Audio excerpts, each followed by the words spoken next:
Jemaat terkasih, kita masih melanjutkan pelajaran surat 1 Timotius ya.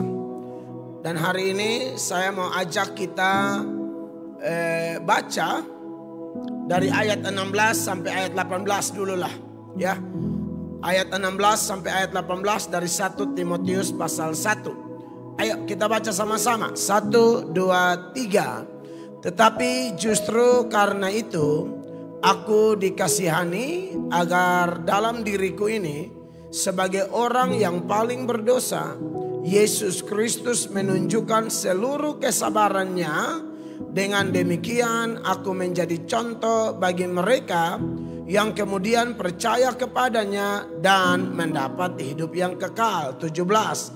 Hormat dan kemuliaan sampai selama-lamanya bagi Raja segala zaman, Allah yang kekal, yang tak nampak, yang esa. Amin. 18. Tugas ini kuberikan kepadamu Timotius anakku sesuai dengan apa yang telah dinubuatkan tentang dirimu, supaya dikuatkan oleh nubuat itu engkau memperjuangkan perjuangan yang baik dengan iman dan hati nurani yang murni. Demikian pembacaan firman Allah bagi kita malam ini. Bapak Ibu terkasih, kita akan melanjutkan pelajaran firman Allah dari surat 1 Timotius ini, menyambung penjelasan-penjelasan yang sudah saya sampaikan di minggu-minggu yang lalu. Dan yang paling dekat dalam urusan eksposisi surat 1 Timotius adalah Rabu yang lalu.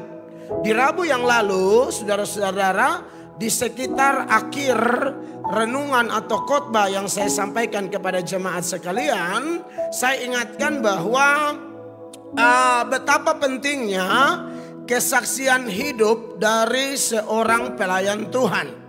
Dan Paulus ini sudah terbukti, kekasih-kekasih Tuhan, bahwa kesaksiannya, masa lalunya yang rusak, yang kotor, yang hancur, tapi kemudian diperbaiki, direstorasi oleh Tuhan begitu rupa, begitu dahsyat, sampai kemudian kesaksian pribadi Paulus, pengalaman pribadi Paulus begitu dahsyat dan akhirnya berujung memuliakan nama Tuhan. Dan salah satu data yang kita pakai kemarin adalah Galatia pasal 1 ya, ayat 22 sampai seterusnya ya. Firman Allah berkata demikian, tetapi rupaku tidak dikenal oleh jemaat-jemaat Kristus di Yudea.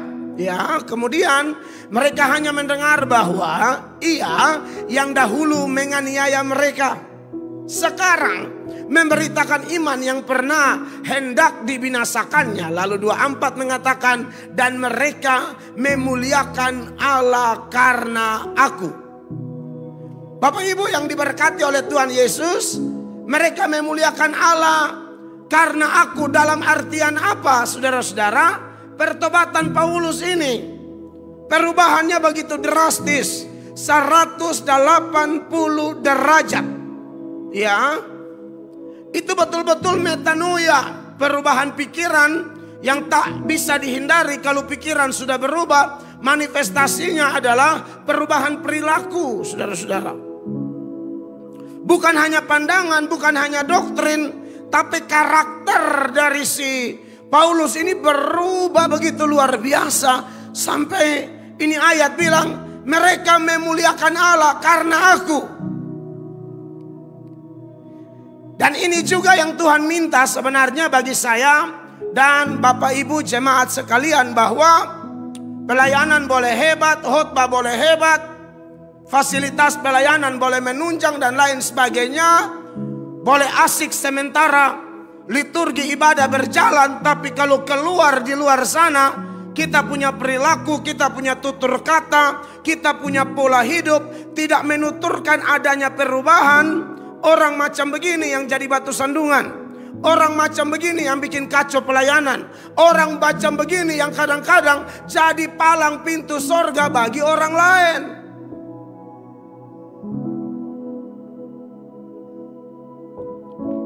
Standar yang kita bisa lihat yang Allah pasang pada diri Paulus, sebenarnya standar yang sama harus dipasang kepada semua pendeta, semua majelis, semua pemusik, semua pelayan apapun. Standar yang sama harus dipasang. Bahwa harus ada perubahan hidup, harus ada pengalaman pribadi. Kita mengalami hidup tidak sama lagi seperti yang dulu. Di bagian yang lain, Paulus juga menceritakan pengalaman ini, saudara-saudara. Dia kontraskan, berubah sekali. Anda lihat di dalam Filipi, pasalnya yang ketiga itu kan, ayat 7 dan 8, di sana jelas sekali Paulus tekankan hal ini. Tetapi apa yang dahulu merupakan keuntungan bagiku, sekarang ku anggap rugi karena Kristus. Betul. Orang kalau sudah memiliki Kristus, itu ada ukuran yang jelas untuk membedakan hal mana yang kudus dan hal mana yang tidak. Hal-hal mana yang menguntungkan secara rohani dalam kaitannya dengan kekekalan jiwa, dan mana hal yang tidak. Ukurannya jelas. Ini bagi orang yang terima Yesus sungguh-sungguh, dan pasti dia menjadi ciptaan baru. Yang lama sudah berlalu, sesungguhnya yang baru sudah datang. Tanpa diajarin pun, tanpa dikotbahi pun, seperti Paulus bilang, saya tidak minta pertimbangan siapa-siapa di awal pertobatan saya, karena memang dia mengalami Kristus secara luar biasa, dan itu menjadi ukuran. Dia tahu tuh mana hitam, mana putih, mana gelap, mana terang, dan mana abu-abu. Dia tahu. Orang kalau tidak terima Yesus sungguh-sungguh, dia susah bedakan. Susah. Makanya kenapa perlu pastikan dalam diri saya dan Bapak Ibu sebagai para pelayan dan jemaat semua, penerimaan kita kepada Kristus itu setotal apa sih? Di situ ketahuan Anda bisa bedakan mana perlu disentuh dan mana tidak boleh disentuh. Di area mana kita perlu ada, di mana kita tidak perlu ada, di mana kita perlu ada lama-lama, di mana kita perlu ada tidak boleh lama di situ. Kita tahu tuh.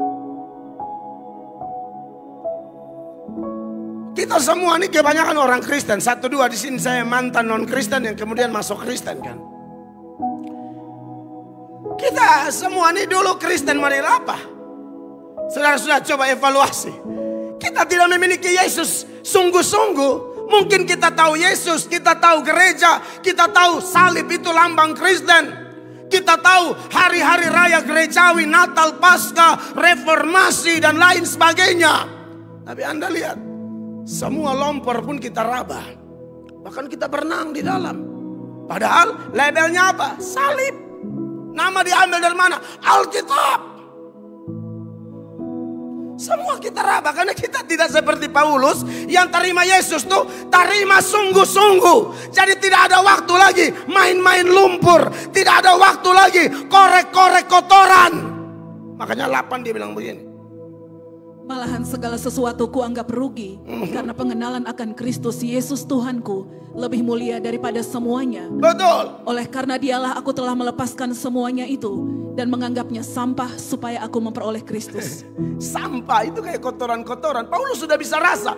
Padahal Anda lihat saja, yang Paulus pegang di masa lalu itu apa sih dibanding dengan kita? Yang Paulus pegang itu setia di gereja, urusan agama, taat Taurat, sunat hari ke-8, semua ritual Yudaisme dia paham, dia patuh, dia taat sampai detail-detail. Apa yang Paulus tidak taat di agama lamanya, dia taat semua. Termasuk kalau dia aniaya jemaat pun, itu karena sudah kita pelajari, itu doktrin sesat yang ada di agama lamanya, yang menganggap bunuh orang yang tidak seagama, tidak sepandangan dengan mereka, dianggap amal ibadah. Tapi nanti dia kenal Tuhan, dia tahu itu sampah, itu kotoran. Makanya dia bilang, aku anggap sampah. Kita dulu tidak. Kita tidak buangin sampah terlalu jauh-jauh. Mungkin Alkitab saku kanan, sampah saku kiri. Ya, sebentar raba Alkitab, sebentar rogo sampah. Saudara-saudara, Paulus tidak mau orang Kristen atau kita semua ada di zona abu-abu. Sedang bukan Paulus, Tuhan yang mau. Beri warna yang jelas. Kamu siapa? Seberapa besar Yesus berkuasa atasmu, di situ Anda akan mirip-mirip Paulus. Yang tahu mana sampah, mana berlian, mana kotoran, mana mutiara. Anda tahu. Tidak bisa. Kalau terima Yesus setengah-setengah, mutiara bisa taruh di kotoran.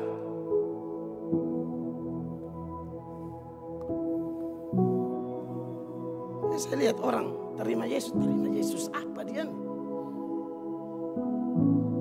Paulus betul-betul terima Yesus. Anda dan saya harus betul-betul terima Yesus. Nah, orang begini yang bisa jadi contoh. Makanya selain kita soroti kesabaran Allah, di ayat 16 itu Paulus bilang apa saudara-saudara? Dari 1 Timotius 1 ayat 16. Tetapi justru karena itu aku dikasihani, agar dalam diriku ini sebagai orang yang paling berdosa, Yesus Kristus menunjukkan seluruh kesabarannya. Dengan demikian aku menjadi contoh, menjadi patron, menjadi pola, menjadi teladan yang bisa dilihat oleh orang lain. Tidak semua kita kan dikaruniakan berkhotbah, tapi kehidupanmu akan berbicara lebih kuat dari khotbah-khotbahmu. Nah, Bapak Ibu, jemaat yang diberkati oleh Tuhan Yesus, ini baru hari pertama bulan kedua 2023. Tuhan izinkan saya serukan ini lagi kepada jemaat sekalian. Berarti jemaat mesti pegang kuat-kuat ini. Kita sama-sama pegang kuat-kuat ini, bahwa dunia di sana tidak peduli berapa banyak ayat kau hafal. Di kantormu, di rumahmu, saudara mau kuasai 10 ayat kok, 100 ayat kok, 10 lagu kok, 20 lagu. Untuk kepentingan pertumbuhan iman kita, oh bagus. Tapi percayalah dan yakinlah dan sadarlah, orang di luar sana tidak butuh itu. Orang lebih butuh real action. Ya, tindakan-tindakan nyata kita tuh. Itu yang Allah butuh, saudara-saudara. Dan itu yang manusia sekeliling kita butuh. Oleh karena itu, maka kalau bilang Paulus jadi contoh, saya dan Bapak Ibu juga harus jadi contoh. Nah, hal menarik lain yang perlu kita lihat dari ayat 16 ini ya. Dari ayat 16 ini, Bapak Ibu jemaat terkasih, ternyata kita lihat ada pelajaran menarik bahwa dulu Paulus yang dipenuhi dengan rencana jahat. Rencana jahat dan tindakan jahat, bukan hanya sebatas rencana loh. Rencana yang disertai dengan tindakan yang sangat jahat. Paulus betul-betul mau menghancurkan gereja dan sudah melakukannya, menghancurkan jemaat. Tapi Anda lihat, orang yang mau menghancurkan jemaat dengan rencana jahat dan tindakan jahatnya itu ternyata diubahkan Allah. Dari sini apa yang kita tangkap? Bahwa ternyata Allah itu bisa pakai rencana jahat orang. Denganin kalimat. Allah bisa pakai rencana jahat orang untuk mendatangkan kebaikan. Paulus yang dulu mau mematikan gereja, sekarang memberitakan iman yang dia mau matikan dulu. Ini kan terbalik. Ini mirip seperti yang Yusuf alami ya. Di akhir dari kehidupan Yakub, Yakub sudah mati. Saudara-saudara Yusuf ketakutan. Lalu mereka datang kepada Yusuf, lalu mulai bawa-bawa nama orang mati seperti yang saya pernah sampaikan. Bilang bapak, bilang kamu jangan dendam dengan kami dan bla bla bla segala macam. Dan kelihatannya itu bohong. Karena orang biasa menyakiti orang, dia takut disakiti. Orang yang biasa omong orang punama, dia selalu curiga kalau orang lain juga omong dia punama. Orang yang suka selingkuh, dia akan curiga jangan-jangan pasangannya balas. Biasanya begitu, orang suka dihantui dengan hal yang sama yang dia buat. Tapi kita tidak bahas lebih dalam di situ. Yang saya mau bahas adalah dalam kaitan dengan teks 1 Timotius, di mana Paulus bilang, aku dulu jahat sekarang jadi contoh. Aku dulu punya rencana jahat, tindakan jahat, sekarang berguna bagi gereja. Membuktikan bahwa Allah sanggup merubah rencana jahat. Bahkan saya harus bilang ini kalimat, Allah pakai itu rencana jahat untuk menyatakan rencana indahnya Tuhan. Biasa gereja yang belum belajar, mereka mau diperhalus kalimatnya. Allah izinkan. Saya bukan izinkan, tetapkan. Allah tetapkan. Ini doktrin sudah ulang-ulang, tapi saya harap saudara terbiasa dengan doktrin-doktrin seperti ini. Adam dan Hawa jatuh dalam dosa tuh Tuhan tetapkan. Nah, ini baru dengar bagi seorang yang belum belajar bingung. Di mana itu? Ya memang Tuhan tetapkan. Karena ujung-ujungnya dia mau memperkenalkan Yesus kepada kita. Itu aja tujuannya. Dari mana kita tahu kalau Adam dan Hawa jatuh tuh ditetapkan? 1 Petrus 1, 18-20. Ini ayat sering saya ajar. Saya harap jemaat masih mau ya dengar yang doktrinal. Jangan yang praktis terus. Bagaimana bersikap kepada istri, kepada suami. Di ini gereja lengkap lah. Mau yang praktikal ada, doktrinal ada. Adam jatuh dalam dosa itu, dengar Bapak Ibu. Itu ditetapkan. Tidak ada satupun di dunia ini yang tidak ditetapkan. Dosa pun ditetapkan. Baca ini ayat. Sebab kamu tahu bahwa kamu telah ditebus dari cara hidupmu yang sia-sia, yang kamu warisi dari nenek moyangmu itu bukan dengan barang yang fana, bukan pula dengan perak atau emas. 19. Melainkan dengan darah yang mahal, yaitu darah Kristus yang sama seperti darah anak domba yang tak bernoda dan tak bercacat. Ini tentang Yesus mati di Golgota, darahnya tercurah. Dulu kita sering pegang ajaran begini. Pokoknya Tuhan sucipta Adam seolah-olah Tuhan itu tidak mau tahu. Ya Tuhan tidak tahu lah bila nanti Adam jatuh. Apa benar demikian? Kalau ada Anda yang pegang itu, Anda menghina kemahatauan Allah.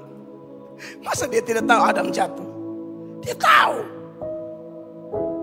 Dia tuh kayak sutradara agung yang bikin satu skenario. Itu skenario tuh sudah ada di depan. Nanti becipta manusia hari ke-6. Nanti dong makanin buah. Nanti dia lari sembunyi, begini-begini. Ujung-ujung berkirim ibu anak. Skenario tuh. Ya maklum ya kalau kita terbatas menyoroti skenario sang tak terbatas. Ya agak maklum lah ciptaan belajar tentang pencipta. Kalau saudara pusing wajar. Saudara bukan belajar tentang melatok. Ini gampang sesama terbatas. Atau ibu-ibu belajar tentang suami saya akan pelajari dia. Oh itu mah gampang. Tapi ada yang pelajari. Tetap kena tipu dari laki. Tapi tidak, bukan laki di gereja. Ini muka baik semua. Muka cahaya kemuliaan. Mereka susah pelajari. Tetap kena tipu. Itu tuh, lihat bayangkan saya. Yang sesama terbatas. Suami terbatas, istri terbatas. Tapi istri masih bisa kibulin suami. Suami masih bisa kadalin istri. Sambil suami bilang, kadal mau dikadalin, ya kan? Lu ajar siapa? Anda lihat laki bini tuh. Nah, jadi kalau Anda anggap memahami istri ini sonde gampang. Tidak gampang memahami suami. Oh itu benar, saya setuju. Nah, seberangkanlah itu dalam hal memahami Allah. Pasti jauh lebih sulit. Jadi mengerti sudah ya yang beta omong nih. Ini yang kita bahas nih sulit. Omong tentang Allah itu sulit. Tapi tidak selalu sulit. Kadang-kadang Allah mau buka yang gampang-gampang mudah dicernasi. Tapi yang ini kategori sulit nih. Allah sudah bikin skenario. Di dalam skenario itu sudah ada tuh. Nanti Daud yang Batseba selingkuh. Lalu anak pertama mati, dan 2 nikah dapat Salomo. Lalu Salomo ini yang bangun bait Allah. Itu semua Allah su skenario. Nanti beta pun 12 murid, salah satu nih beta sudah skenario dia yang jual sambeta. Nanti yang ini menyangkal beta. Bahkan sebelum menyangkal saja dia omong, malam ini juga sebelum ayam berkokok 2 kali, lu menyangkal aku 3 kali. Itu belum terjadi. Yesus sudah omong. Kenapa dia tahu? Dia yang susun skenario, dia tahu dong.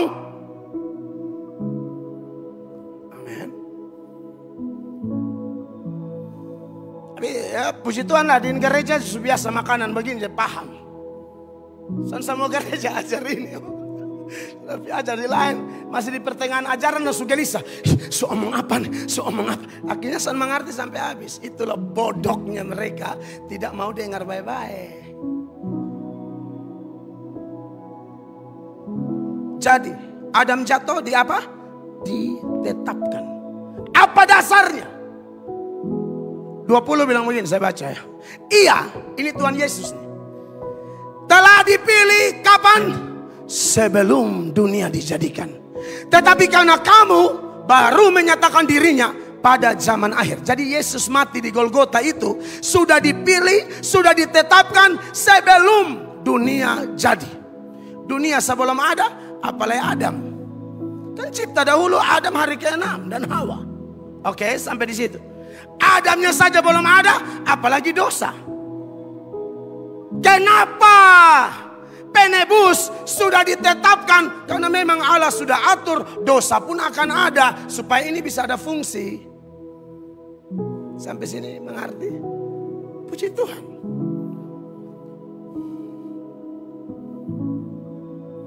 Minggu lalu kita belajar kembali ke Paulus nih. Setelah bertobat baru Paulus dapat konfirmasi dari surga. Dia itu sudah dipilih, dalam kandungan ibunya sudah dipilih loh. Sudah baca itu? Kembali dulu.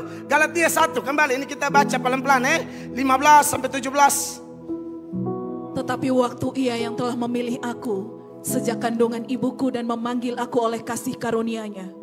Sampai di sini ya. Ini sudah bertobat nih. Baru dapat pengetahuan. Oh ternyata beta nih sudah dipilih ya sejak kandungan ibuku dan memanggil aku oleh kasih karunia-Nya. Sebelum dia bertobat dia tidak tahu ini. Hidupnya jahat, bantai orang, minta surat rekomendasi di petinggi-petinggi agama di Yerusalem. Kasih surat izin saya bantai itu sekte. Karena dianggap dulu pengikut Kristus itu sekte semua. Kita sekarang Kristen sudah mayoritas jadi bangga. Agama besar. Paulus dulu sengsara. Agama di mana? Ini dianggap ajaran aneh ini. Sampai bunuh orang, aniaya orang. Mau laki-laki, perempuan, tua, muda, Paulus libas. Saudara lihat. Jadi ternyata kejahatan Paulus itu dikaitkan dengan kesadarannya bahwa dia dipilih. Dipilih ini untuk apa? Untuk memberitakan Injil. Tapi sebelum waktunya dia yang dipilih ini ada titik di mana dia diubahkan, berjumpa Yesus, bertobat, direstorasi, dilahirbarukan oleh Allah. Allah izinkan dalam waktu yang cukup lama. Paulus jahat sekali. Dan kejahatan Paulus itu kejahatan yang berkaitan dengan Tuhan Yesus dan pengikut-pengikutnya. Setelah dia bertobat Tuhan rubah.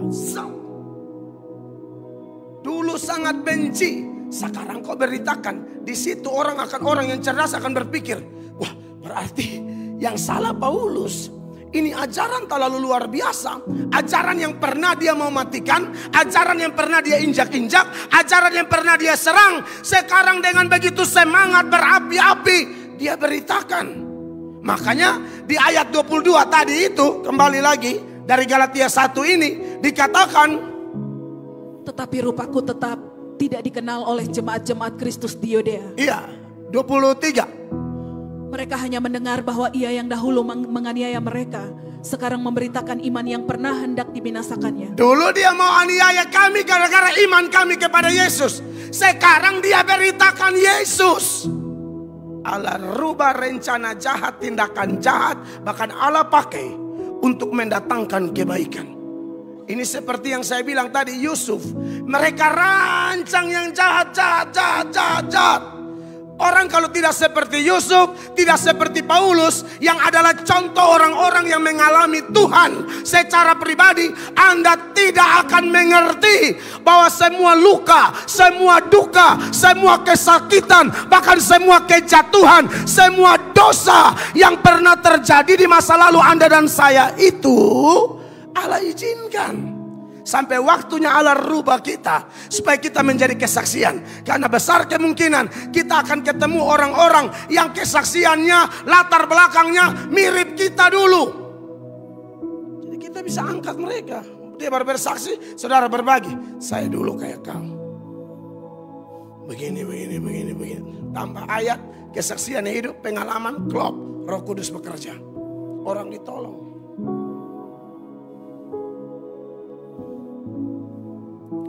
Makanya saudara-saudara Yusuf ketakutan. Yusuf bilang apa? Jangan takut. Bukan kalian.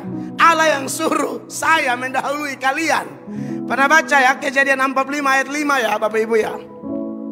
Tetapi sekarang janganlah bersusah hati dan janganlah menyesali diri. Karena kamu menjual aku ke sini. Ya. Sebab untuk memelihara kehidupanlah Allah menyuruh aku mendahului kamu. Ayat 7. Maka Allah telah menyuruh aku mendahului kamu untuk menjamin kelanjutan keturunanmu di bumi ini, untuk memelihara hidupmu sehingga sebagian besar daripadamu tertolong. 8 bilang begini di bagian awal. Jadi bukanlah kamu yang menyuruh aku ke sini, tetapi Allah.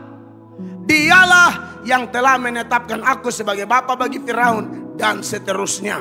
Dan di ayat yang lain lebih pas dengan poin yang saya soroti berdasarkan 1 Timotius 1 ayat 16, yaitu Kejadian 50 ayat 20. Yusuf bilang begini, memang kamu telah mereka-rekakan yang jahat terhadap aku, tetapi Allah telah mereka-rekakannya untuk kebaikan. Jadi rencana jahat yang kalian buat di otak mereka, saudara-saudara Yusuf sebagai contoh, data pembanding. Jual ini anak supaya dia jangan mimpi-mimpi lagi, bikin tersinggung kita. Jual ini anak sudah karena ini anak, ini bikin kita iri. Bapak hanya selalu kasih barang bagus kepada dia, perhatian terbaik hanya kepada dia. Kalau dia lenyap, kita lebih damai. Kalau dia lenyap, kita ini lebih aman. Jadi tujuan jual ke Mesir hanya menghilangkan jejak itu di otak orang-orang jahat. Ternyata mereka bilang hilang jejak. Ini tidak. Tuhan sudah bikin jejak-jejak baru. Jejak-jejak luar biasa yang mempermuliakan nama Allah. Sampai akhirnya suatu saat mereka yang tidak maha tahu, otak kotor lebih rusak lagi. Kita yang tidak maha tahu, tapi kalau otak bersih masih mending. Masih bisa dapat konfirmasi. Allah masih tunjukkan jalan mana yang bisa kita lalui. Tapi kalau sudah tidak maha tahu, rancangkan jahat buat orang lain. Jelas saudara-saudara, Yusuf juga setan pasti pakai juga.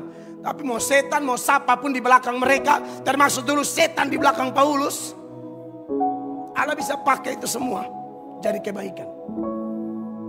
Pasti ada setan di belakang saudara-saudara Yusuf. Pasti ada setan di belakang Paulus dulu. Mana buktinya? Paulus sendiri ngomong dalam Efesus 2 ayat 1-3 kan Paulus bersaksi dulu dikuasai roh jahat juga. Walaupun beragama ya. Kamu dahulu sudah mati karena pelanggaran-pelanggaran dan dosa-dosamu. Kamu hidup di dalamnya karena kamu mengikuti jalan dunia ini. Karena kamu mentaati penguasa kerajaan angkasa. Kamu mentaati penguasa kerajaan angkasa, yaitu apa? Yaitu roh yang sekarang sedang bekerja di antara orang-orang durhaka. Dulu roh ini kerja dalam diri Paulus juga. 3. Sebenarnya dahulu kami semua juga terhitung di antara mereka. Ketika kami hidup di dalam hawa nafsu daging dan menuruti kehendak daging dan pikiran kami yang jahat. Pada dasarnya kami adalah orang-orang yang harus dimurkai sama seperti mereka yang lain. Ayat 3 adalah kesaksian Paulus lagi bahwa dulu setan ada dalam dia. Dan karena setan ada dalam dia, dia rancangkan jahat, berbuat jahat. Tapi sekalipun setan ada dalam dia, ya, tapi Allah pakai itu untuk kebaikan suatu saat. Dari sini juga Anda bisa pelajar. Allah tuh maha tahu, setan itu tidak maha tahu. Ya setan itu bikin kacau kita pun hidup. Setan pikir itu sudah. Bisa jadi setan Allah izin, silakan bikin kacau. Kok maha kuasa nih rubah keadaan langsung baik. Silakan coba kamu bikin kacau apa. Yang kasih jatuh Adam dan Hawa siapa? Setan. Padahal itu ada dalam skenario Bapa. Setan tidak bisa jangkau sampai level itu. Setan ada kuasa, setan bisa tahu, tapi setan tidak maha tahu. Kalau pengalaman iya, karena dia jatuh di dunia, dia lebih tahu medan, dia lebih tahu arena, tapi dia tidak maha tahu. Setan sedang goda-goda Anda dan saya, pikir kalau kita jatuh tuh habis. Setan tidak tahu ke depan, Allah yang pegang masa depan. Beri tepuk tangan dulu bagi Tuhan Allah. Allah yang pegang masa depan. Makanya Paulus punya rencana jahat sekarang jadi rencana baik. Gara-gara Paulus gereja berdiri di mana-mana. Gara-gara Paulus pengajaran Kristus disebarluaskan di mana-mana. Sampai tim-timnya setan ketakutan. Tiap kali Paulus muncul, mereka sudah bilang, oh ini orang ini pengaco nih. Padahal ini adalah pembawa kebenaran. Bapak Ibu jemaat yang diberkati oleh Tuhan Yesus. Tapi saya beri catatan penting ya. Jangan adanya doktrin ini lalu ada di otak Anda, oh berarti kau bikin ini bab tua surancang. Nah, itu saudara punya salah di situ. Jangan begitu, itu fatalis. Tidak ada rekomendasi itu. Kalau Anda sampai buat, Anda dipakai setan.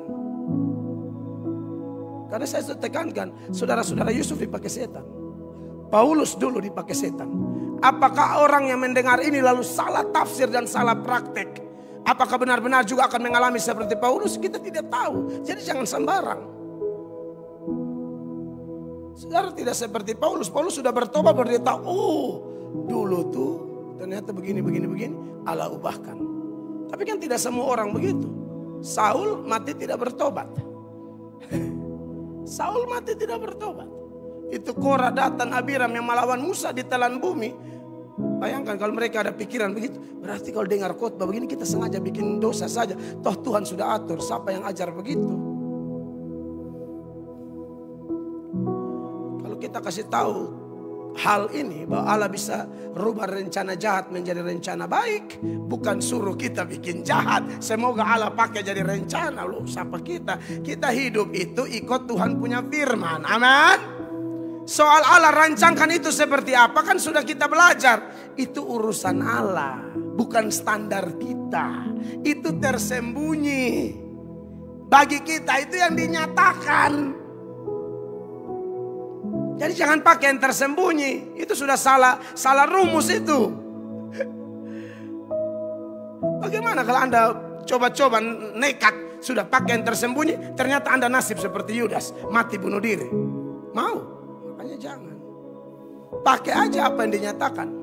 Yudas juga dirancangkan, tapi ujung-ujung bunuh diri. Jadi Anda jangan ikut-ikut bilang saya mau rancang kejahatan demi kebaikan. Tidak, itu Tuhan punya urusan, bukan kita. Urusan kita dengar firman tuh buat baik. Kita selalu ada di posisi mungkin bukan kita yang merancang. Orang lain merancangkan jahat kepada kita. Melalui poin ini kita dikuatkan bahwa mereka yang rancang jahat dan mereka dipakai setan untuk rancang jahat. Ganggu rumah tangga Anda, ganggu bisnis Anda, ganggu masa muda Anda, ganggu pelayanan kita bersama. Anda jangan takut. Dengan poin ini kita dikuatkan. Semua yang ada dalam zona keselamatan, dalam area kekudusan, Anda boleh yakin. Silakan mereka rancang jahat asal bukan kita.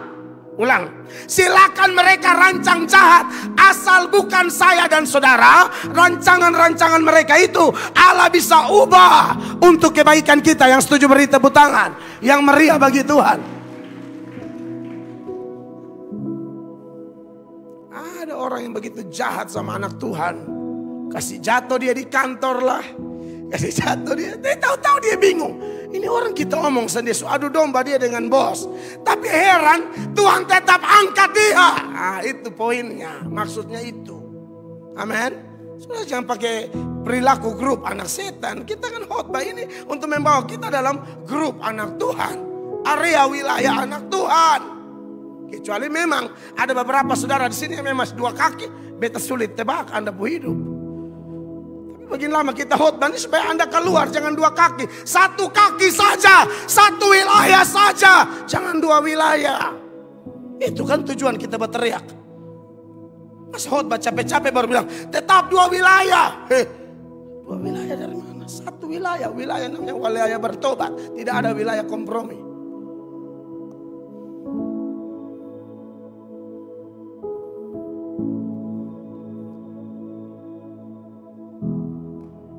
Jadi, biarkan setan dan alat-alatnya merancangkan apapun.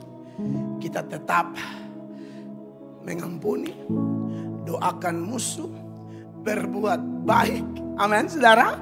Tunjukkan teladan hidup. Kita seperti Paulus yang sudah bertobat, bukan yang belum bertobat.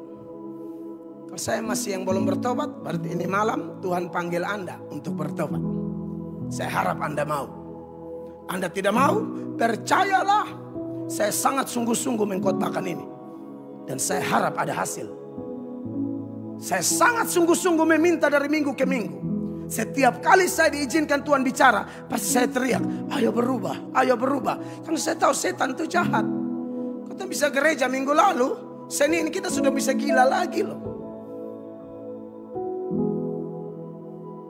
Manusia ini kan rapuh, lemah, bisa jatuh. Tidak boleh ada yang anggap diri kuat. Anda semua butuh firman. Kalau anggap diri kuat, Anda pernah baca 1 Korintus 10 ayat 12. Dia bilang apa? 1, 2, 3. Sebab itu, siapa yang menyangka bahwa ia teguh berdiri, hati-hatilah supaya ia jangan jatuh. Kita diisi terus. Diberkatilah gereja Tuhan yang ibadahnya banyak. Toh cuma 1 kali ibadah 2 jam. Kita tidak sampai 15 jam di sini. 2 jam cukup. Supaya Anda pun 22 jam itu bisa dikendalikan oleh 2 jam Anda di kaki Tuhan. Catat ini kalimat ya. Anda pun 22 jam yang sisa itu, yang ke bisnis, usaha, pekerjaan, rumah tangga, duduk baca cerita, tidak ada yang larang. Nonton TikTok, nonton film, nonton bioskop, tidak ada yang larang. Tapi 22 jam Anda itu, Anda persembahkan 2 jam terbaik bagi Allah. Di situ Anda dan saya tercover kuat. Tambah lagi doa pribadi, doa lebih kuat lagi. Kalau 1 hari 24 jam, di perpuluhan jam berapa? Saya tidak mampu ngomong perpuluhan uang. 2 jam 4 menit, begitu kah? 2 jam 40 menit. Makanya coba kalkulasi dulu. Jangan dulu cerita politik, sana ada hasil Iya toh? Oh mau naik tinggi putar sana sini. Sana nol kabuak. Bahas artis ini, artis kan kenal sendiri. Coba bahas Yesus, Yesus kenal kau. Beri tepuk tangan dulu. Kau bicara Yesus kenal kau. Messi, Ronaldo, Agnes Mo, son tahu lu. Jekala sebelum tentu kenal kita. Saudara ngerti maksud saya? Duduk bahas yang ke mengerti. Kalau kita lihat, bahas Yesus, omongin Tuhan Yesus. Dia paling mengerti Anda puisi hati. Anda pi omong orang lain yang saudara gunakan masa lalu, mantan-mantan, cuek. Maksudnya coba darah Yesus berkuasa. Ngapain? Kita omong dengan kawan-kawan pelayanan, hidup ini terlalu singkat hanya untuk urus hal. Hidup ini kan 70 sampai 80. Ada orang tuh hidup cuma 70 tahun, 65 tahun hanya pakai bahas orang, jalan-jalan, main pasir di laut. Itu pasir tidak akan kemana-mana. Lu boleh pi main lagi, asyik lu mau pi main memang.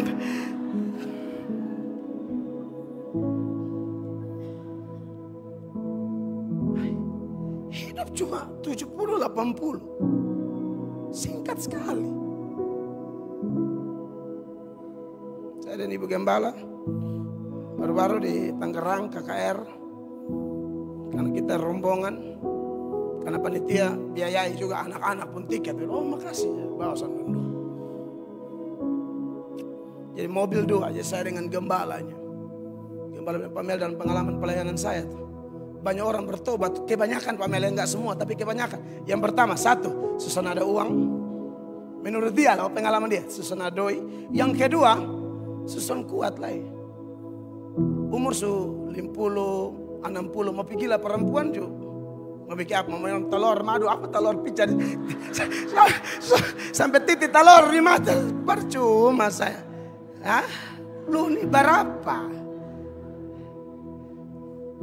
Hotman Paris, omong Hotman Paris. Dia perempuan banyak bisa bikin apa-apa aja Hotman. Itu yang hotman, itu apa yang cool man dong begini. Setua Mas Nanau, tunggu kau sangka kalah berbunyi kau mati. Pipi bagatal nih para pelama. Sorry to say. Lelhanak. Maka Anda yang masih muda-muda, sorry, Anda yang masih kuat-kuat, Anda bisa bertobat, Anda luar biasa. Beri tepuk tangan yang meriah begitu. Salah satu doa yang bikin beta menangis itu ingat bapak-bapak. Bapak-bapak yang seusia beta atau di bawah beta, Anda setia sama Tuhan. Saya tahu loh pergumulan Anda tidak gampang, tapi keputusan Anda itu tidak akan Anda sesali. Karena Anda tahu ini hidup singkat. Separuh supake main lompor. Ini yang sisa, ini son tahu mati kapan. Syukur-syukur kalau bisa mati 7 lebe. Syukur-syukur bisa mati 80. Bertobat ampa 1, mati ampa 2, kasihan. Cuma 1 tahun itu singer cuma 2 kali. Masuk desa cuma 2 kali. Itu saudara sampai sudah berkat. Saudara sana ada capek apa-apanya capek di jalan. Oto juga saya rusak. Saya coba berbagi beban ya. Enak saudara yang ber-30 super tobat. Mati 60. Masih rasa 30 tahun keringat keluar untuk Injil. Amin. 50 hanya Tuhan terima, hanya beta yang emosi. Tuhan juga tahu beta suka emosi. Tuhan memang terima, mau beta ini jengkel. Masih muda buat tempat teriak, mari.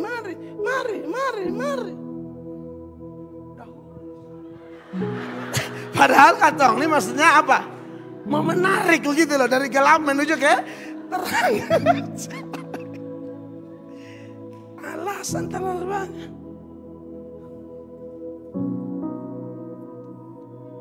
Apalagi ini anak-anak kecil-kecil yang melayani Tuhan. Aduh, itu model ke Samuel. Seumur hidup untuk Tuhan. Beri tepuk tangan. Itu kayak kita mau, kita anak dong. Dulu kita sudahlah, kita separuh hidup. Kita anak, jangan separuh. Kita semua gembalakan mereka. Semua mereka harus kasih Tuhan. Kan tidak ada lebih indah dari melayani Yesus Kristus. Tidak ada. Paulus menyesal sebenarnya. Kenapa dia bertobat terlambat, tapi dia mengerti skenario Allah. Tapi harus dikembalikan kepada keputusan kita sesegera mungkin. Haleluya.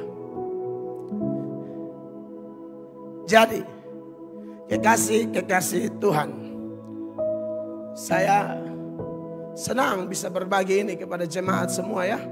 Pakai waktu yang ada, kesempatan yang ada, melayani Tuhan. Setelah dia omong begitu, ya, ayat 17 dia bilang begini, saudara-saudara. Hormat dan kemuliaan sampai selama-lamanya bagi segala zaman. Ya. Allah yang kekal, yang tak nampak, yang esa. Amin. Iya. Jadi perubahan kita semuanya tujuannya cuma satu, memuliakan Allah. Keputusan melayani, keputusan masuk dalam zona area anak-anak Tuhan, zona kekudusan. Ujung-ujung memang kemuliaan bagi Tuhan. Dan lagi-lagi ini, bagi semua anak Tuhan yang sudah dalam Tuhan, Anda sudah tahu kan tujuan hidup Anda dan saya. Tujuan hidup Anda dan saya itu ya memuliakan Allah, tidak ada yang lain. Makanya setelah bahas kesaksian hidupnya, kenapa dia baru bertobat, dia bicara tentang kesabaran Allah dan dia dipersiapkan jadi teladan. Ujung-ujungnya bermuara kepada apa? Hormat dan kemuliaan sampai selama-lamanya. Ini adalah puji-pujian atau dalam istilah teologi disebut dengan doksologi. Ini puji-pujian. Sementara para teolog bilang begini, sementara dia menuliskan tentang pengalaman hidupnya, selesai pengalaman hidupnya, ada satu ucapan syukur yang luar biasa yang Tuhan taruh di pikiran dan hati Paulus, yang Paulus tuangkan melalui ayat 17 ini, yaitu hormat dan kemuliaan sampai selama-lamanya bagi Raja segala zaman, Allah yang kekal. Anda dan saya berubah. Yang paling dihormati Bapa, bukan kita. Saya tidak butuh hormat Anda. Anda juga tidak butuh hormat saya. Yang kita mau orang hormat Allah saat lihat kita.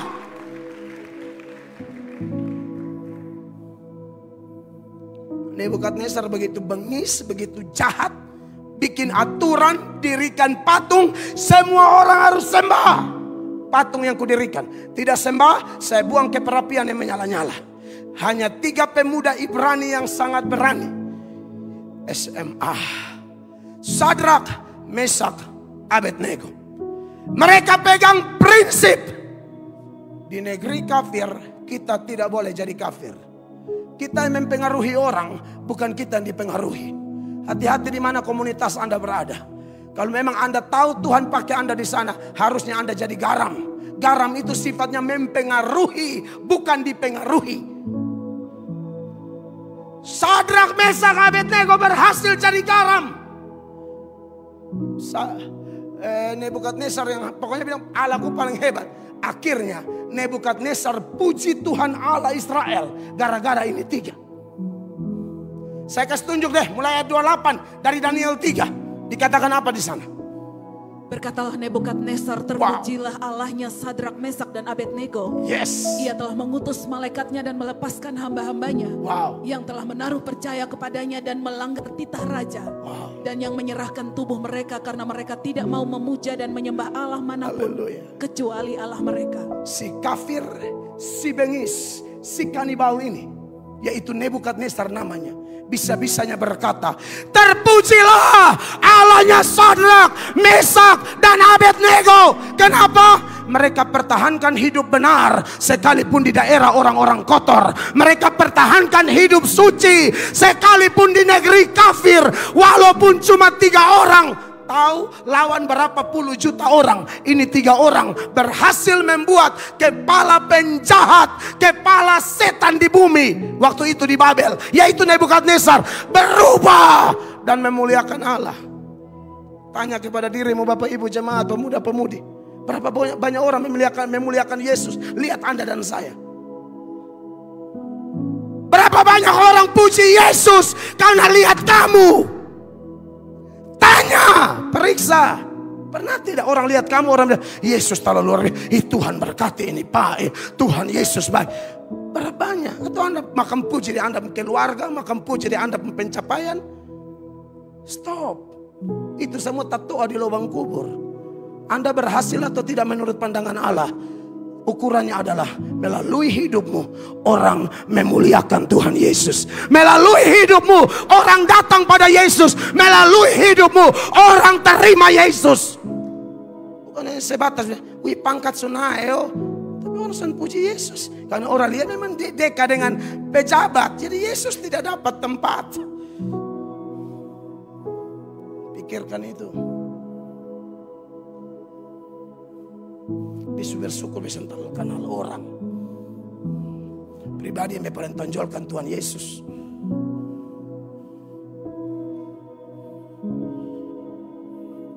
Amin Bapak Ibu. Hormat bagi dia. Kemuliaan bagi dia. Matius 5 ayat 16. 1, 2, 3. Demikianlah hendaknya terangmu bercahaya di depan orang. Supaya apa? Mereka melihat perbuatanmu yang baik. Dan kemudian apa? Memuliakan Bapamu yang di sorga. Makanya saya bilang, sebagai saudara, saudara dukung saya, kasih kuat, boleh, saya butuh. Tapi kalau bersaksi di luar, cerita Tuhan Yesus, jangan omong melatok. Orang bukannya diberkati jengkel. Pendeta botak saja. Itu kan kasihan beta. Sama saya, beta betul, beta omong benar. Beta tertarik dengan saudara pi bahasan beta di luar. Beta tertarik. Saya perlu. Cerita saudara Yesus bikin apa di hidupmu. Kalau mereka orang tanya, kok gereja di mana? Bilang saya di Amazing Grace. Tahu saya omong Pamel. Tahu tahu di Amazing Grace kan mungkin di paling gembala. Saya omong sudah kalau masih Kupang saya harus tahu lah, ya kan? Terus ngomong lah, cerita Yesus. Kalau sampai memang, kalau yang dosan tahu betul apa boleh buat, terus tahu saya. Pamel begitu. Terus terlalu banyak-banyak.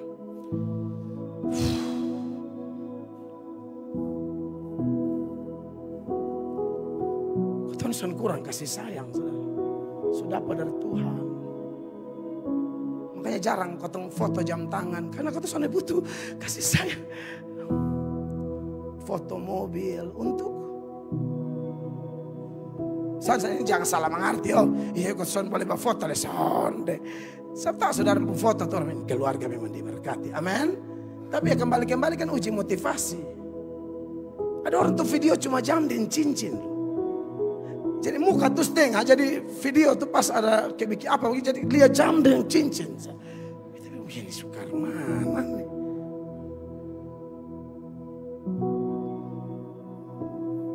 Yesus.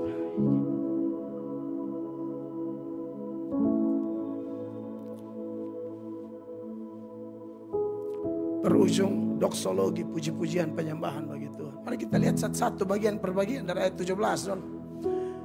Ayat 17 bilang begini, hormat dan kemuliaan sampai selama-lamanya bagi Raja segala zaman. Ya. Raja segala zaman ini sama pengertiannya Allah yang kekal. Dari selama-lamanya sampai selama-lamanya. Tak berawal dan tak berakhir. Dari kekal sampai kekal. Itu Raja segala zaman. Makanya Mazmur 145 ayat 13 ya. Coba semoga saya tidak salah ya. Ya betul. Kerajaanmu ialah kerajaan segala abad. Dan pemerintahanmu tetap melalui segala keturunan. Tuhan setia dalam segala perkataannya. Dan penuh kasih setia dalam segala perbuatannya. Ya. Dia Allah segala zaman. Dan kerajaannya bernama kerajaan Allah. Di bagian lain Daniel mimpi. Nebukadnezar mimpi tidak ada yang bisa tafsir. Semua yang datang mau tafsir Nebukadnezar bilang. Pokoknya saya tahu sekalian hebat. Saya pakai bahasa yang mudah dicerna. Pokoknya saya tahu sekalian hebat. Kalian ahli nujum, penafsir mimpi semua tahu. Pokoknya saya tuntut. Saya tidak cerita pun kau harus tahu. Itu yang bikin itu ahli mimpi bilang, mana bisa begitu pak? Cerita dulu. Tidak, pokoknya saya tahu sekalian hebat. Pokoknya betasan mau cerita, lu harus tahu. Tahu mimpinya apa, artinya apa, cepat. Kalau tidak tahu, mati kalian semua. Saya bunuh semua ahli nujum satu. Itu berita sampai di Daniel. Daniel, wah ini kita terancam semua. Daniel bergumul. Daniel datang saudara-saudara. Daniel beta tahu. Coba apa? Tanpa dia cerita, Daniel cerita. Dia ada dapat lihat itu satu patung besar, kepala emas, dada besi, pinggang perak, kaki besi kok. Tiba-tiba ada satu batu dari langit, tapak hancur semua. Daniel kasih tahu, ternyata itu bangsa-bangsa saudara. Ya, yang pertama Babel. Babel paling kuat, lalu kemudian Media Persia ke skala Babel. Tapi sudah Media Persia habis di zaman Yunani, di zaman The Great Alexander. Alexander the Great. Lalu Yunani habis di Romawi sampai zaman Yesus. Tapi ada satu batu yang kasih hancur semua. Artinya ada satu kerajaan yang bertahan selama-lamanya. Itu kerajaan apa? Kerajaan Allah. Itu kerajaan yang di dalam semua kita semua yang bertobat jadi pegawai. Pegawai kerajaan Allah. Kita masih tinggal di sini, tapi kita diberi tugas menyebarluaskan kerajaan ini di bumi. Dengar, kalau sampai Tuhan pakai kita, tetap tanamkan di otak kita. Kita ini tidak pantas semua. Tanpa kita, Anda dan saya percaya kan, Allah bisa kerja sendiri, menegakkan kerajaannya di bumi ini. Amin. Atau minimal pakai malaikat. Amin. Tapi kenapa dia mau pakai kita? Dia mau kita mengalami satu kemuliaan luar biasa. Justru ini anugerah besar. Yang tidak pantas dibawa masuk kepada pekerjaan yang sebenarnya Allah sendiri atau cukup malaikat beres. Tapi Allah panggil, mari Oncu gabung. Mari Om Ale gabung. Mari Om Siko gabung. Mari Om Yus gabung. Mari Pak Adi Sakarias gabung. Ketong siapa? Mari Melatok gabung. Terus cuma duduk di jalan kok. Konjak lewat. 1000. Sekarang Tuhan panggil. Mari masuk di pekerjaan kudus. Bekas rasa lu kemuliaan itu seperti apa. Bekas rasa lu berkat dalam Tuhan itu kayak apa.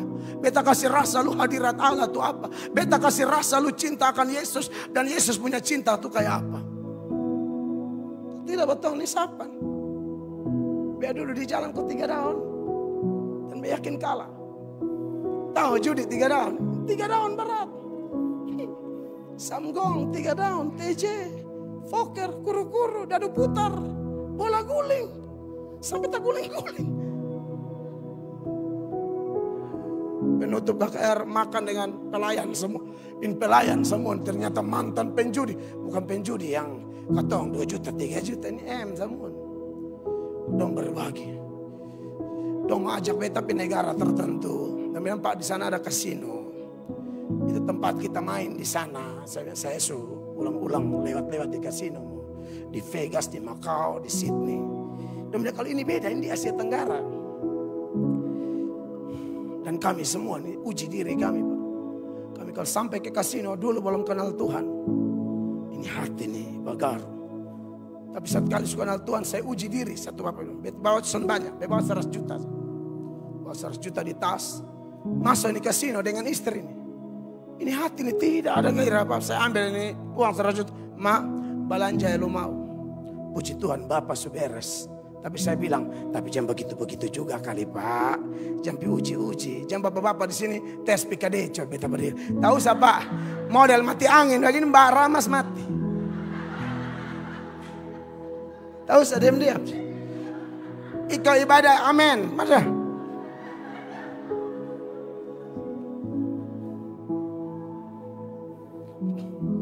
Mbak baru garuh paha Pak. Sukincing di celana. Jadi dan diam. Nah saudara-saudara, makanya biasa usah begitu-begitu juga kali Pak. Panjudi semua. Beta pernah 5M, 4M, 3M, 100 juta. Dan bejo pernah judi, mak konjak lempica semua. Kan batan judi ini kan kisaran hampir. Itu tuh suruh rampas, susah segala, tep, cabut, sudah. Susah muat, pokoknya salib. Orang mandi darah baru bisa main judi, benar Pak. Apa di skala judi baru ke pajak lu masih apa rampas. Tapi minta 10.000 lu sorong dan pas semua ya lu guling ke sepanjang tuh. Kan kunci semua tuh kan pegangnya kita bikin di video tuh betul itu. Semua. Kalau saya minta 10 lebih sorong dan rampas semua. Judi pun kerja. Saya dari kecil itu beasiswa. Orang tua kan ranking 1 terus. Banyak ranking 1, 12 kali ranking 1, 2, 5 kali, 3, cuma 1 kali. Beasiswa SD. Itu kan dapat doi di Bank BRI. Doi semua dari SD bisa main judi. Habis rata. Biliar. Dagu masih sampai di meja bagi semua. Biliar. Benar, aduh judi parah. Kan beta turunan Shanghai semua. Wah, dewa judi semua kau di rumah. Dewa judi semua.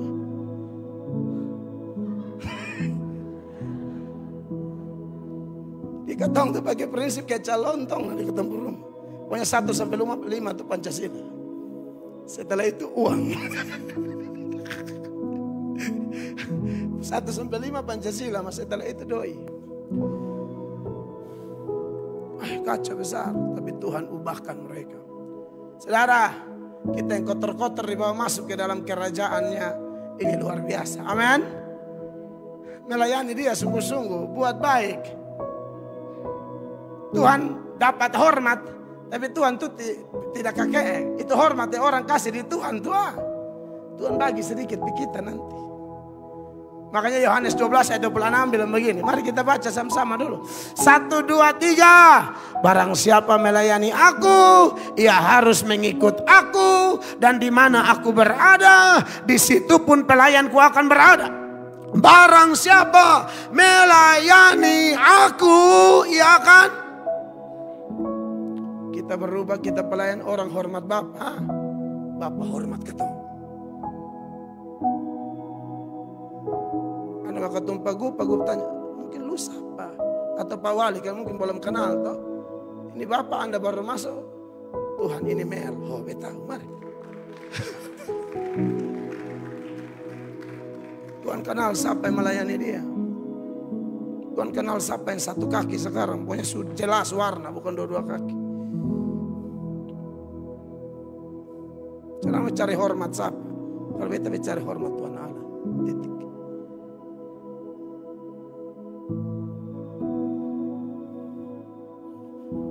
Stop cari hormat dari manusia. Cari hormat manusia, nanti kita sia-sia belaka ya. Apalagi di ayat 17 itu. Coba. Lalu dikatakan Allah yang kekal, yaitu pengertiannya sama. Allah yang kekal, ya tidak rusak, tidak mati, tidak bisa lenyap. Yang tak nampak. Ya, yang tak nampak artinya Allah itu tidak bisa dilihat ya saudara-saudara. Allah itu tidak bisa dilihat. Tetapi Allah yang tidak bisa dilihat itu kita kenal melalui Tuhan Yesus. Amin. Makanya Yohanes 1 ayat 18 bilang begini. 1, 2, 3. Yohanes 1 ayat 18. 1, 2, 3. Tidak seorang pun yang pernah melihat Allah. Tetapi anak tunggal Allah yang ada di pangkuan Bapa, dialah yang menyatakannya. Tidak seorang pun yang pernah melihat Allah. Sama dengan yang Paulus bilang kepada Timotius. Allah kita itu Allah Raja segala zaman. Allah kekal yang tak nampak. Artinya tidak bisa kasat mata, tidak bisa dilihat. Mau kenal dia, percaya Yesus. Anda akan rasa Bapa ada di rumahmu, Bapa ada dalam dirimu, Bapa ada dalam pergumulanmu, Bapa ada dalam ibadah kita, Roh Kudus bekerja. Makanya Filipus itu tanya, tunjukkan Bapa. Tuhan Yesus bilang, Filipus kau sudah jalan dengan saya, begini lama tunjuk. Kau kenal saya, ini kenal Bapa, titik. Mungkin Anda lihat ayat ini, Anda bilang, tapi di perjanjian lama Musa sempat lihat Allah. Itu bagaimana dengan ayat ini? Jawabannya sederhana. Bahwa memang Allah itu tidak bisa dilihat. Tapi kalau Allah yang tidak bisa dilihat ini mau menampakkan dirinya, suka-suka dia. Itu yang terjadi pada kasus Musa. Jadi tidak ada yang kontradiksi. Amin. Dia tidak bisa dilihat. Bukan berarti dia tidak bisa memperlihatkan dirinya. Sebagai yang tak terbatas dan yang ada batas, yang kudus dan yang kotor ini tidak bisa lihat. Tapi kalau yang kudus itu mau menampakkan dirinya kepada orang yang dia pilih, suka-suka dia dong. Makanya Musa dapat tuh. Makanya kita kalau belajar di hari Minggu tuh, tidak ada hamba Tuhan seperti Musa. Kalau kita nih lihat Yesus tapi kalender bulan Januari, Februari, dan itu kan prediksi. Makanya tim-tim doa yang tutup mata sedikit lihat Yesus, saya curiga kalender. Terlalu dia bukan lihat Tuhan, kalender. Ada orang yang mengaku lihat Tuhan, tapi paling benci orang. Lihat orang sukses dia suka. Lihat kawan gereja sukses dia suka. Orang masuk dengan baju baru dia kusu-kusu. RBE. Lu tahu dari mana? Baju beli di situ. Sesama RBE bersatu. Amin. Bilang tutup mata sedikit lihat Tuhan Allah. Tapi aduh, satu benci satu. Baras bahasa roh di dalam persekutuan. Pulang bacuci maki baku rampas laki-laki jalan raya. Aduh, cerita-cerita seperti itu saya kasihan. Allah tidak bisa dilihat. Tapi saya mau kontraskan. Allah tidak bisa dilihat, tapi saudara kita lihat. Jadi berbuat baiklah kepada mereka. Amin. 1 Yohanes 4 ayat 20, tolong dibacakan. Jikalau seorang berkata aku mengasihi Allah dan ia membenci saudaranya, maka ia adalah pendusta. Karena barang siapa tidak mengasihi saudaranya yang dilihatnya, tidak mungkin mengasihi Allah yang tidak dilihatnya. Allah tidak nampak, tapi kawan saudara seiman ini nampak. Berbuatlah kasih tulus, ya. Jangan ada Yudas Iskariot di antara kita. Saudara yang suka muka belakang dari saudara seiman, Anda bertobat. Kalau Anda tidak mau bertobat, ya saran saya Anda jangan terlalu lama di sini. Anda bikin kacau pelayanan. Ya, omongnya belajar tulus mengasihi saudara. Kalau aneh-aneh, lebih lu out. Jangan bikin jadi setan di gereja. Karena itu jauh lebih baik daripada kasihan nanti Anda dipakai setan. Kau terus teriakan bertobat. Kalau tidak tulus dengan saudara seiman, lebih baik cuma satu, bertobat. Kalau tidak mau, lebih baik. Nanti ini minggu depan baru berlanjut. Saya beta tanda kalimat terakhir.